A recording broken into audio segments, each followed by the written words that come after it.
بسم اللہ الرحمن الرحیم نحمده ونصلی علی رسولہ الکریم۔ 4 شعبے اس پر ہمارے ہاں کام ہو رہا ہے۔ نمبر 1 تعلیم، نمبر 2 تربیت، نمبر 3 خدمت، اور نمبر 4 دعوت۔ یہ 4 شعبے۔ تعلیم کے بارے میں پچھلے اتوار ہم نے گفتگو کی تھی کہ تعلیم سے کیا مراد ہے، دین کا ضروری علم کیا ہے، فرض عین علم کیا ہے دین کا، اس پہ ہماری گفتگو ہوئی تھی۔ آج ہم گفتگو کریں گے تربیت پر۔ تربیت کا عنوان سب حضرات جانتے ہیں کہ بڑا خوبصورت لفظ ہے، بڑا اچھا لفظ ہے، ہر وقت کی ضرورت ہے۔ تربیت کے بغیر انسان ادھورا ہے، نامکمل ہے۔ ہر انسان کو زندگی کے ہر موڑ پر تربیت کی ضرورت ہے، اور مرتے دم تک تربیت کی ضرورت ہے۔ کوئی یہ دعوی دنیا میں نہیں کر سکتا کہ میری تربیت مکمل ہو گئی، میں بالکل کامل اور مکمل انسان بن چکا ہوں۔ مرتے دم تک، جب تک قبر میں نہ اترے، تربیت کی ضرورت ہے۔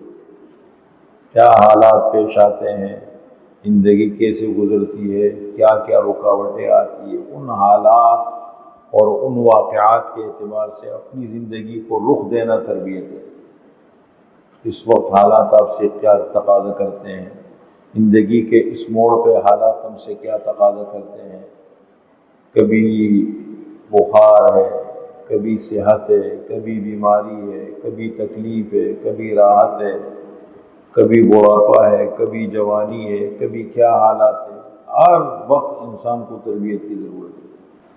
اب دیکھیں، تربیت کے حوالے سے میں اس عنوان کو ہم کیسے بیان کریں گے۔ ایک لفظ ہے دین میں، اس کا نام ہے ادب۔ ادب دین کا ایک لفظ ہے، اور ادب کس کو کہتے ہیں؟ زندگی گزارنے کے عمدہ اور شائستہ اصول۔ زندگی گزارنے کے عمدہ اصول، شائستہ اصول۔ کسی کام کو بہتر طریقے سے، عمدہ طریقے سے کیسے کیا جائے۔ کام تو کرنا ہے نا، کھانا آپ نے کھانا ہے، کھانا بہتر طریقے، کبھی آپ ٹیبل پہ کھائیں گے، کبھی آپ زمین پہ کھائیں گے، کبھی آپ گاڑی میں کھائیں گے۔ کس حالت میں ہے، اللہ کے رزق کو بہتر طریقے سے کیسے استعمال کریں۔ آپ نماز پڑھتے ہیں، ایک اچھا بہترین نمازی کیسے بنے، مسجد میں کیسے آنا ہے، مسجد میں کس طرح رہنا ہے، مسجد سے کس طریقے سے نکلنا ہے، سونا ہے، سونے کا بہتر طریقہ کیا ہے، طبی ضروریات کو کس طریقے سے پورا کرنا ہے، بیت الخلاء ہے۔ یہ سب زندگی گزارنے کے اصول ہیں، اس کو ادب کہتے ہیں، زندگی گزارنے کے عمدہ اور شائستہ اصول۔ آپ صلی اللہ علیہ وسلم فرماتے ہیں ادبنی ربی فاحسن تادیبی، میرے رب نے مجھے ادب سکھایا اور بہت بہترین ادب سکھایا۔ با ادب با نصیب، اور بے ادب بے نصیب۔ عربی کا شاعر کہتا ہے لِكُلِّ شَيْءٍ زِينَةٌ فِي الْوَرَى وَزِينَةُ الْمَرْءِ تَمَامُ الْأَدَبِ لَيْسَ الْجَمَالُ بِأَثْوَابٍ تُزَيِّنُنَا إِنَّ الْجَمَالَ جَمَالُ الْعِلْمِ وَالْأَدَبِ لَيْسَ الْيَتِيمُ الَّذِي قَدْ مَاتَ وَالِدُهُ بل الیتیم یتیم العلم والحسب کل شیء زینۃ فی الورى۔ ہر چیز کے لیے خوبصورتی ہے، ہر چیز کی خوبصورتی۔ ڈیسک کو بنایا گیا ہے، یہ ڈائری بنائی گئی، یہ گھڑی بنائی گئی، اس کو ڈیزائن پہلے انہوں نے سوچا ہوگا کس طرح بنائے، اس طریقے سے انسان ہے، اور ہر چیز کی خوبصورتی ہے۔ کوئی بھی انسان کوئی کام کرتا ہے وہ ایسا نہیں ہو کہ میں ایسا بنا دوں بدصورت لگے۔ ہر انسان اپنے ماحول، اپنے حالات، اپنی طاقت کے مطابق ہر چیز کو خوبصورت کرنے کی کوشش کرتا ہے کہ اس کو خوبصورت بنے. تو فرمایا ہر چیز کی خوبصورتی ہے مخلوق میں. وزینۃ المرء تمام الادب، اور آدمی کی خوبصورتی ادب ہے کہ وہ ادب سے آراستہ ہو. لیس الجمال باثواب تزیننا، خوبصورتی اس چیز کا نام نہیں ہے کہ آپ بہت خوبصورت کپڑے پہنیں، بہترین لباس، بہترین کپڑے پہن لیں، اس سے صرف خوبصورتی نہیں آتی. ان الجمال جمال العلم والادب، اصل خوبصورتی یہ ہے کہ آپ علم اور ادب سے آراستہ ہو جائے. اصل خوبصورتی کیا ہے کہ علم اور ادب کی نعمت سے مالا مال ہو جائے. لیس الیتیم الذی قد مات والدہ، وہ یتیم نہیں ہے کہ جس کے والد کا انتقال ہو گیا، والدہ کا انتقال ہو گیا. ان الیتیم یتیم العلم والحسب، اصل یتیم وہ ہے جو علم اور ادب سے محروم ہو جائے.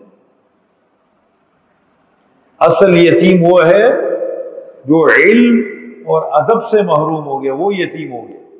آپ صلی اللہ علیہ وسلم پر اللہ اپنی نعمتوں کا ذکر فرماتے قرآن کریم میں، وَالضُّحَىٰ وَاللَّيْلِ إِذَا سَجَىٰ مَا وَدَّعَكَ رَبُّكَ وَمَا قَلَىٰ وَلَلْآخِرَةُ خَيْرٌ لَكَ مِنَ الْأُولَىٰ وَلَسَوْفَ يُعْطِيكَ رَبُّكَ فَتَرْضَىٰ أَلَمْ يَجِدْكَ يَتِيمًا فَآوَىٰ وَوَجَدَكَ ضَالًّا فَهَدَىٰ وَوَجَدَكَ عَائِلًا فَأَغْنَىٰ فَأَمَّا الْيَتِيمَ فَلَا تَقْهَرْ وَأَمَّا السَّائِلَ فَلَا تَنْهَرْ وَأَمَّا بِنِعْمَةِ رَبِّكَ فَحَدِّثْ.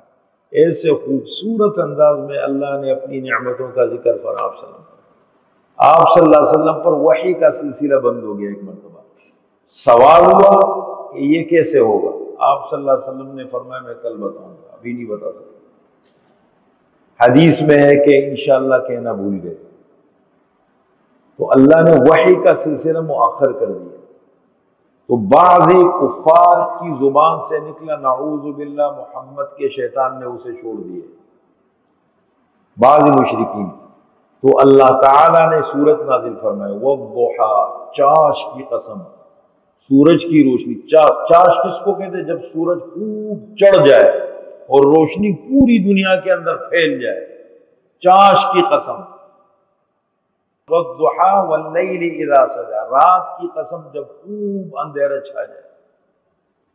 مَا وَدَّعَكَ رَبُّكَ وَمَا قَلَىٰ، نہ آپ کے رب نے آپ کو چھوڑا ہے اور نہ آپ سے بغض اور دشمنی کی ہے. اے پیغمبر لوگوں کی باتوں میں نہ آئے، نہ آپ کے رب نے آپ کو چھوڑا ہے اور وما قلا، نہ آپ سے بغض اور دشمنی کی ہے. وَلَلْآخِرَةُ خَيْرٌ لَكَ مِنَ الْأُولَىٰ، اور البتہ آخرت آپ کے لیے دنیا سے بہتر ہے. وَلَسَوْفَ يُعْطِيكَ رَبُّكَ فَتَرْضَىٰ، اور عن قریب آپ کا رب آپ کو دے گا، آپ خوش ہو جائیں گے. الم یجدک یتیما فآویٰ، کیا ہم نے آپ کو یتیم نہیں پایا تھا، آپ کو ٹھکانہ دیا.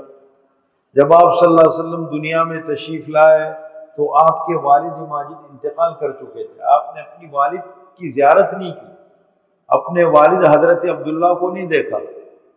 اور پھر 6 سال کی عمر میں، ایک تصور لاؤ، ماں ہے اور 6 سال کا بچہ ہے ساتھ، 6 سال کا، اور مدینے گیا ہو اپنے ننیال اور واپس آ رہا ہو مقام شریف میں، اچانک والدہ بیمار ہو گئی، انتقال ہو گیا. حضرت آمنہ کا انتقال ہو گیا اچانک. یہ حالات بیان کرنا ایک بڑا آسان ہے، میں بیان کر رہا ہوں، ہمارا اللہ نہ کرے خدا نخواستہ ذرا سا حادثہ پہنچ جائے کتنی تکلیف ہوتی ہے. اور آپ صلی اللہ علیہ وسلم کائنات کی مخلوق میں آپ صلی اللہ علیہ وسلم سے بڑھ کر کوئی نہیں. اللہ کے بعد، اللہ تو خالق ہے نا، اللہ کے مقابلے، لیکن مخلوق میں سب سے بڑھ کر ہے. یہ وہ ہے. اور دیکھو اللہ کن حالات سے اپنے پیغمبر کو گزار رہا. انتقال ہو گیا، وہاں والدہ کی تدفین ہوئی اور آپ کی ام ایمن آپ کو لے کر مکہ لے کر آئی. ان حالات سے گزرے، پھر پھر آپ کے دادا نے آپ کی کفالت کی ذمہ داری لی اور 8 سال کی دوسرا ان کا بھی انتقال ہو گیا، ان حالات سے گزرے۔ فرمایا الم یجدک یتیما فآوا، کیا ہم نے آپ کو یتیم نہیں پایا تھا، فآوا آپ کو ٹھکانہ دیا، ووجدک ضالا فہدی آپ کو شریعت سے بے خبر پایا، ما کنت تدری ما الکتاب ولا الایمان آپ صلی اللہ علیہ وسلم کو نہیں معلوم تھا کہ مجھ پر وحی نازل ہوگی اور میں اللہ مجھے پیغمبر بنائیں گے، معلوم تھا، اور پھر مجھ پہ قرآن اترے گا۔ اور میں آپ کو اللہ تعالیٰ نے شریعت سے بے خبر پایا، آپ کو شریعت کی دولت سے نوازا، آپ کو نبی آخر الزمان بنایا اور سب سے بڑی کتاب آپ کے اوپر نازل کی، ایک افضل الانبیاء تمام انبیاء کا سردار بنایا۔ وَوَجَدَكَ عَائِلًا فَأَغْنَى اور آپ کو بنایا، عائل کے معنی یہ ہے محتاج، فقیر تھے، بالکل فقیر کا مطلب وہ نہیں، مطلب یہ ہے کہ آپ کے پاس دولت نہیں تھی دنیا کی، اللہ نے آپ کو غنی کر دیا، حضرت خدیجہ آپ کے نکاح میں آ گئی، پھر اس کے بعد وہ تو اصل مالدار تو دل کا مالدار ہوتا ہے نا، یہ مالدار نہیں، دولت بہت زیادہ۔ آپ صلی اللہ علیہ وسلم کی تو عادت مبارکہ یہ تھی کہ رات کو گھر جب تشریف لاتے تھے پوچھتے تھے گھر میں کچھ ہے، ہاں 5 درہم پڑے پہلے اس کو خرچ کرو، پھر گھر تشریف لاتے تھے۔ لیکن یہ چیزیں وہ ہے جو عام امتی کے لیے نہیں ہے، آپ صلی اللہ علیہ وسلم کو تو ہر چیز میں ہم وہ نہیں، یہ تو آپ صلی اللہ علیہ وسلم کی بعض ایسی چیزیں ہیں تو آپ صلی اللہ علیہ وسلم کے ساتھ مخصوص ہے۔ آپ سب جب تک رات کو نہیں سوتے گھر میں کوئی چیز نیند نہیں آتی، تکیہ کے نیچے کوئی چیز میں نیند نہیں آتی، آپ پڑھے ذرا اس چیزوں کو۔ پھر آپ نے کیا کیا، فَأَمَّا الْيَتِيمَ فَلَا تَقْهَرْ وَأَمَّا السَّائِلَ فَلَا تَنْهَرْ وَأَمَّا بِنِعْمَةِ رَبِّكَ فَحَدِّثْ۔ پھر اللہ فرمائے ان نعمتوں کو مد نظر رکھ کے زندگی گزارے، تو یہ سب چیزوں سے اللہ نے گزارا۔ فرمایا أَدَّبَنِي رَبِّي فَأَحْسَنَ تَأْدِيبِي، میرے رب نے مجھے ادب سکھایا، بہت بہترین ادب سکھایا۔ اب وہ کیا ہے ادب، اس پہ دیکھیں، 2 شعبے ہیں ادب کے تحت، 2 شعبے آتے ہیں، ایک ہے معاشرت، عربی کا لفظ ہے معاشرت، اور ایک ہے اخلاق، یہ 2 شعبے ہیں۔ معاشرت، معاشرت کے معنی ظاہری رہن سہن، کس طرح اٹھنا ہے، کس طرح بیٹھنا ہے، کس طرح لیٹنا ہے، کس طرح چلنا ہے، کس طرح کھانا ہے، کس طرح سونا ہے، تو ظاہری زندگی ہے نا جو آنکھوں سے نظر آتی ہے، مجلس میں کیسے بیٹھنا ہے، نماز کیسے پڑھنی ہے، گاڑی کس طرح کھڑی کرنی ہے، اور باقی زندگی کے جو ظاہری کام ہے ان کو اپنے جو ظاہری رہن سہن ہے، ظاہری زندگی ہے، ظاہری زندگی کو بہتر کیسے کیا جائے، چھوٹی چھوٹی چیزیں بتائی۔ فرمایا ایمان کا سب سے اعلیٰ درجہ ہے لا الہ الا اللہ، کم سے کم در راستے میں تکلیف دہ چیز ملے اس کو ہٹاؤ، سائڈ پہ رکھو۔ ہم ان چیزوں پہ، صفائی پہ بہت توجہ دی، انبیاء کی تعلیمات کا پہلا سبق۔ کبھی میں جب حضور صلی اللہ علیہ وسلم کو پڑھتا ہوں بہت گہرائی میں، صفائی کے حوالے سے، پاکی کے حوالے سے پڑھتا ہوں، میں حیران ہوتا ہوں کہ اس مٹی کے دور میں آپ صلی اللہ علیہ وسلم اتنی صفائی پر توجہ دے رہے ہیں، لیکن پھر جب گاؤں میں ہم جا کے دیکھتے ہیں نا، لوگ صفائی کرتے ہیں، جھاڑو مارتے ہیں مٹی میں اور پانی چھڑکتے ہیں، میں کہتا ہوں اس صفائی میں اور روڈوں کی صفائی میں آسمان زمین کا فرق ہے، ادھر تو آدمی بیمار ہو جاتا ہے، دھول مٹی، فطری زندگی وہ ہے۔ آپ صلی اللہ علیہ وسلم اتنا خیال فرماتے تھے ان چیزوں کا، یہ چھوٹی چھوٹی چیزوں کا خیال فرماتے تھے۔ کبھی صفائی اور پاکی کے حوالے سے آپ صلی اللہ علیہ وسلم کو آپ پڑھیں، اتنا توجہ فرماتے تھے، اتنا خیال فرماتے تھے، ناخن وقت پہ کاٹنا، صحت، دانت صاف کرنا، آپ صلی اللہ علیہ وسلم اتنی توجہ فرماتے تھے، جسم کے زائد بال وقت پہ صاف کرنا، بال وقت پہ صاف کرنا، غسل کرنا، ان چیزوں کا سادگی الگ چیز ہے۔ اب ایک آدمی نے بڑا بہترین سوٹ پہنا ہے، ناپاک گندگی میں اس کو غلط چیزیں سے اسے دھویا ہے، پاکی سادگی الگ چیز ہے، پاکی صفائی الگ چیز ہے۔ سادگی ایک آدمی کو جو میسر ہوگا وہ کرے گا، پاکی صفائی کا خیال رکھنا چاہیے، آپ نے بہت خیال۔ تو معاشرت کس کو کہتے ہیں؟ ظاہری رہن سہن، اس کا خیال رکھنا، بہت زیادہ خیال رکھتے تھے، بہت خیال رکھتا ہے یہ چیزیں۔ اور ایک ہے اخلاق، اخلاق کس کو کہتے ہیں؟ سیرت اور کردار، اپنی عادتوں کو بہتر کرنا، انسان کے مزاج میں جلد بازی نہ ہو۔ وَخُلِقَ الْإِنسَانُ عَجُولًا، انسان کو جلد باز بنایا گیا، جلد باز مزاج ہے، جان چھڑانے والا ہے، کام چور ہے، یہ مت کرو۔ الْأَنَاتُ مِنَ اللَّهِ، سکون سے، اطمینان سے، وقار کے ساتھ، سنجیدگی کے ساتھ کام کرنا اللہ کی نعمت اور دینے۔ وَالْعَجَلَةُ مِنَ الشَّيْطَانِ، جلد بازی کرنا شیطان کا کام۔ آپ وقت پہ نکلے، آپ وقت سے پہلے پہنچے، یہ ہمارے نبی کی تعلیمات ہیں۔ ہماری عادتیں کتنی خراب ہو گئی، جہاں قانون کا ڈنڈا ہوتا ہے اصول کا خیال رکھتے ہیں، باہر ملکوں میں وقت پہ جائیں گے، وقت پہ نکلیں گے، سب کام صحیح کریں گے، ادھر نہیں کریں۔ ہماری تعلیم ہے کہ آپ وقت پہ، صبح آپ دیکھو کتنے دیر سے نکلتے، جلدی پہنچنے کی کوشش کرتے ہیں۔ جلد بازی ہے، سکون سے کام کرو، دیر سے 10 منٹ دیر سے، لیکن طریقے سے کرو۔ ہر چیز کے لیے وقت پہ جانا ہے، یہ عادتیں اپنے اندر آ جائیں۔ جھوٹ بولنا اتنا بڑا گناہ ہے، سچ بولنا کتنی بڑی نعمت ہے، یہ اخلاق ہے۔ شکر کرنا اللہ کی نعمتوں کو، شکر کس کو کہتے ہیں؟ جو نعمت اللہ نے آپ کو دی ہے اس نعمت کو بہتر سے بہتر طریقے سے استعمال کرنا، کھانا کھانے کا طریقہ، پانی پینے کا طریقہ، بیٹھنے کا طریقہ، یہ سب چیزیں بتائی۔ ہرس، لالچ تمام اخلاقی خرابیوں کی جڑ ہے، ہرس اور لالچ، ہر چیز کو ہم نے پیسہ بنا دیا۔ اب ایسے بالکل ہم معاملات کرتے ہیں نا، دیکھیں میں تو صرف ادھر کرسی پہ بیٹھ کے بیان نہیں کر رہا ہوں، میرا تو الحمدللہ مختلف شعبوں میں کام کر رہا ہوں، مختلف طریقوں سے۔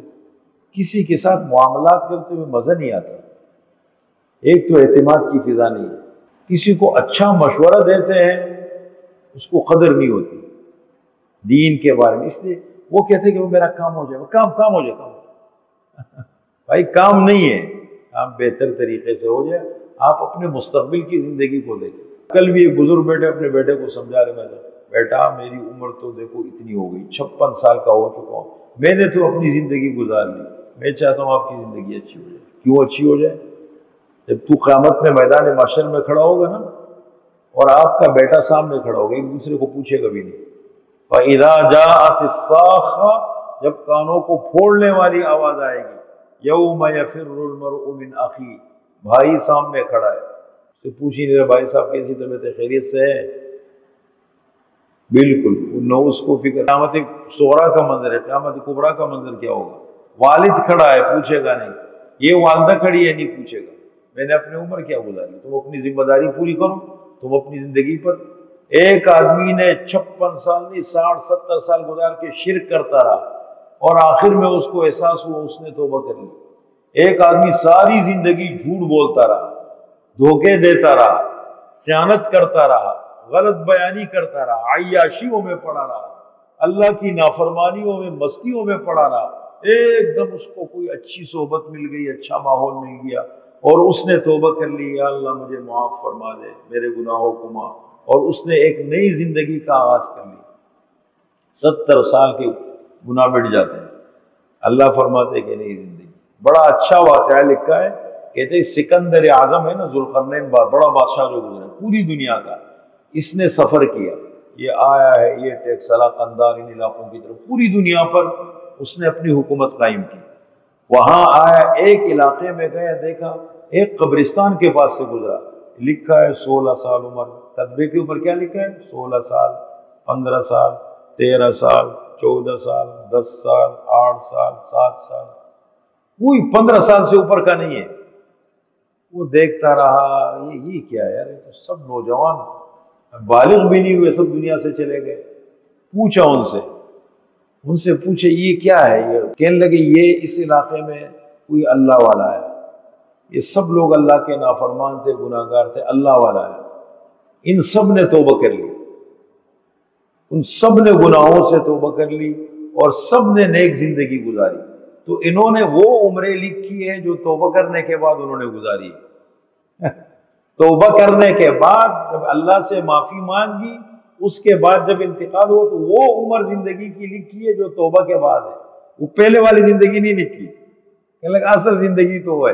واقعہ لکھا ہے کتاب میں، اور پھر نیچے ایک شعر لکھا ہے کتاب میں، تیرے بغیر جو گزری تھی زندگانی میں، تیرے بغیر جو گزری تھی زندگانی میں، وہ زندگی کے ساعتیں ہم نے الگ کر دی۔ تو یہ نہیں ہے، یہ سوچ بہت غلط سوچ ہے۔ میں نے تو اپنی زندگی پوری کر لی بیٹا، میں تو چاہتا ہوں بیٹا اپنا کرے گا، تو بالغ عاقل بالغ ہو گیا، آپ اپنی ذمہ داری پوری کریں، جو اللہ نے آپ کے ذمہ رکھی ہے آپ اپنا کام کریں۔ یہ تھوڑی ہے کہ بس زندگی کیوں زندگی پوری ہو گئی یار، کب تک رہے گی، کیا باقی زندگی پوری کر لی تو ختم۔ یہ چیزیں دیکھیں نہیں ہے۔ اخلاق کسی کو کہتے ہیں کہ آپ اپنی زندگی کو 1-2 گھنٹے اللہ دے، 2 دن اللہ تعالیٰ دے، جتنا وقت دے ہم بہتر طریقے سے گزاریں گے۔ اور اگر ہم یہ کہیں کہ گناہ نہیں ہوں گے، غلطیاں نہیں ہوں گی، وہ بھی نہیں سوچیں، وہ ہوں گے۔ دنیا میں آپ دنیا میں رہتے ہیں، آپ سے گناہ بھی ہوں گے، کبھی جان کر ہوں گے، کبھی غلطی سے ہوں گے، کبھی دانستہ کبھی نادانستہ، غلطیاں بھی ہوں گی۔ گرتے ہیں شہسوار ہی میدان جنگ میں، گرتے ہیں شہسوار ہی میدان جنگ میں، وہ طفل کیا گرے جو گھٹنوں کے بل چلے۔ بچہ جب چلتا ہے نا شروع میں گھٹنوں پہ چلتا ہے، وہ تھوڑی گرتا ہے۔ شہسوار جو گھوڑے پہ سوار ہوتے وہی گرتا ہے، میدان میں لڑتا ہے، گرتا ہے، بڑھتا ہے۔ ایسا ہی ہے نا۔ تو دنیا میں جب تک زندگی گزارنی ہے، گناہ ہوں گے، غلطیاں ہوں گی، توبہ کریں گے، اللہ سے معافی مانگیں گے، توبہ گناہوں کو مٹا دیتا ہے۔ اللہ کی رحمت سے کبھی نا امید نہیں ہونا ہے، مرتے دم تک۔ یہ سب سے بڑا ہتھیار ہے مسلمانوں کا۔ آپ کی نمازیں نہیں ہیں، آپ کے نیک عمل نہیں ہے، اصل ہے جو اللہ کو پسند ہے توبہ اور استغفار۔ مرتے دم تک اللہ سے مانگتے رہو، بڑے بڑے گناہ ہو جائے اللہ سے نا امید نہیں ہونا ہے بس۔ اور ابلیس شیطان کی سب سے بڑی کوشش یہ ہوتی ہے اللہ بندے کے درمیان تعلق کو توڑ دے، اس کو اللہ سے کاٹے۔ ایک گناہ ہو گیا، 2 ہو گئے، 3 ہو گئے، کہتے دیکھو بھائی کر کیا رہے ہو، یہ اللہ کے ساتھ مذاق کر رہے ہو، بار بار گناہ کرتے ہو پھر توبہ کرتے ہو، یہ مذاق کر رہے ہو تم۔ اللہ فرماتے 100 مرتبہ بھی گناہ ہو جائے پھر بھی توبہ کا دروازہ نہیں چھوڑو۔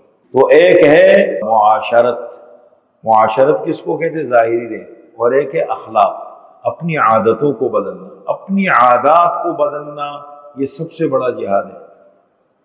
ٹائم لگتا ہے، ایک دم بھی نہیں ہوگا۔ اگر میری زندگی میں ایک گندی عادت ہے، ایک بری عادت ہے، تو مجھے اس کے چھوڑنے میں بہت ٹائم لگے گا۔ اگر میں یہ کہتا ہوں کہ میں نے بول دی جھوٹ، اور جھوٹ بھاگ جائے گا، ختم ہو جائے گا، نہیں، ٹائم لگے گا۔ بار بار حالات آئیں گے، آپ جھوٹ بولیں گے، اس کو برا سمجھیں گے، اس سے نکلیں گے، کرتے کرتے کرتے کرتے ایک دن اللہ توفیق عطا فرما دیں گے، چھٹکارا مل جائے گا۔ ہو سکتے اس میں 10 سال لگے، ہو سکتے اس میں 8 سال لگے، لیکن یہ ایک زندگی کا سفر ہے، ایک جہاد ہے، ہمیں اس سے نکلنا ہے آگے۔ ہر بری عادت کو چھوڑنا یہ سب سے بڑا جہاد ہے، اسی کو کہتے ہیں، یہ زندگی ہے۔ تو تربیت ہے نا، یہ بہت اہم ہے، اور یہ اس میں عمر کی قید نہیں ہے کہ اپنے بچوں کی اچھی تربیت کرو۔ ایک دفعہ ایک والد نے بلایا، بیٹا بیٹھا ہوا ہے، والدہ بیٹھی ہوئی ہے، کہتے یہ اس کی بہت بری عادت ہے، یہ سگریٹ پیتا ہے۔ اب باتیں ختم ہو گئی، سب بیٹھا ہوا ہے، وہ خاموش سمجھ۔ تھوڑی دیر کے بعد کہتے ہیں اب سگریٹ لاؤ میرے لیے آپ بھی تو پی رہے ہو۔ کہتے میں اچھا، کہتے بڑے ہو کے پیا کرو، تو ابھی کیوں منع، وہ عادت ہو گئی اس کی۔ اب اپنے یہ طریقہ یہ بڑا مشکل کام ہوتا ہے۔ اب میں کبھی کبھی اپنے بچوں کے اوپر جب سخت گرم ہوتا ہوں نا، تو میں اپنے پیچھے ماضی کی طرف مڑ کے دیکھتا ہوں نا، میں کہتا ہوں کون سی حرکت ہے جو تم نے چھوڑی ہے دنیا میں، سارے کام ہم نے بھی کیے۔ بڑا مشکل ہوتا ہے، تربیت کرنا بہت بڑا جہاد ہے۔ دوسروں کو کہنا یہ بڑا آسان ہے۔ اور آج میں صبح پھر وہ مدرسے میں کھڑا تھا، کام ہو رہا تھا نا پروجیکٹ پہ، تو میں دیکھتا ہوں مدرسے سے ایک صاحب نکلے، ایک بچہ ساتھ ہے، بچہ رو رہا ہے، مدرسے میں داخلہ لیا، سامنے مدرسہ، ادھر پلانٹ پہ کام ہو رہا ہے، بچہ رو رہے، اور میری وجہ سے دل نرم ہے، تو میں یہ چیزیں دیکھتا ہوں، تو میں نے کہا کیوں؟ اب میں نے اس کو بولا یہ صاحب کو بولا، میں کیوں رو رہے؟ کہتے اس کا داخلہ مدرسے میں ہو گیا ہے، انہوں نے کہا اس کے بال بہت بکھرے ہوئے بے ترتیب ہے، جاؤ اس کے بال پہلے بنا کے لاؤ۔ اب وہ بچہ بال چھوڑنے کو تیار نہیں ہے، وہ کہتے میرے بال، حالانکہ وہ جب اس کو لایا تو بڑی خوبصورت، کافی اتنے بڑے بال تھے، بڑے صاف ستھرے بنا دیے، بڑے خوبصورت نائی نے بنائے صاف، پہلے ایسے ٹیڑھے پیڑے بال تھے، لیکن اب وہ خاموش جا رہا تھا، لیکن پہلے اس کو جب لے کے جا رہا تھا وہ کہتے ہیں بال نہیں کاٹو گا، مدرسے والوں نے پہلے اس کے بال صحیح کر دو پھر لے آؤ۔ اب وہ عادت بن جاتی ہے نا، اب ہیروینچی کو آپ پکڑو گے، اے سی لگا کر کے بہترین کمرے میں بٹھاؤ گے، اور وہ کبھی قورمہ، کبھی قیمہ، کبھی بریانی، کبھی کیا لا کے دے رہے ہو، وہ کہے گا یہ میرا سب سے بڑا دشمن ہے، مجھے نشہ چاہیے۔ تو تربیت بہت مشکل ہے، لیکن بہرحال کرنا ہے، سب ہمیں آگے بڑھنا ہے، اپنی زندگی کو بہتر بناؤ اور کبھی ہمت نہیں ہارو۔